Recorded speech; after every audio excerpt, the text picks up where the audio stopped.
Hi minasang, ohayo gozaimasu. For today's video, meron po tayo ulit na interview para sa mga shipyard painter at sila nga po yung nakaline up para sa araw na ito. Let's go! At para po sa kaalaman ng iba, para makapasok sa final interview, kailangan nilang ipasa ang 4 na physical exam. Unang-una, meron po tayo tinatawag na push-up. Ayan po, ibinibigyan nila kanilang lakas, padamihan at kung sino yung matatag, siya ang makapapasok sa final interview. Ayan po, push-up, push-up. Yan, bigay ang power. At ang susunod naman pagsubok, ayan naman tinatawag nating pumping. Dire-diretso po yan. Kaya matira matibay. Kung sino yung mas malakas, saya makakapasok sa final interview kasi hindi basta-basta ang pagkatrabaho sa Japan. Kaya makikita ang inyong katatagan. Pangatlo, ang tinatawag na jumping jack. Jumping jack pala. Huha! At ang final, ito na po, yung planking. Ito yung pinakamahirap sa lahat. Tatapos mo yung tatlo, ngayon ibibigay mo ang pinakahuling lakas mo para makita nila kung sino yung matatag para makapasok sa final interview. At dito habang ginagawa nila ang physical exam, yung 4 na nakatayo ay nanonood para sa susunod.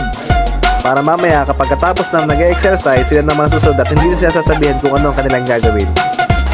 At kasama si Sensei Manuel ng All About Nihon. Kaya i-follow nyo rin po ang kanyang page. At ayan, sila na nga po nakapasok sa final interview. Dito, gagawin na kanilang self-introduction. Magpapakilala, and then tatanungin sila tungkol sa kanilang resume at ang kanilang trabaho at experience kung anong ginagawa nila as a shipyard painter. Ayan po. Ayan, isa-isa silang tinatanong-tanong at nagpapakilala. Then maya-maya po, isasabihin na kung sino yung mga napili at maswerte magtatrabaho as shipyard painter sa Japan.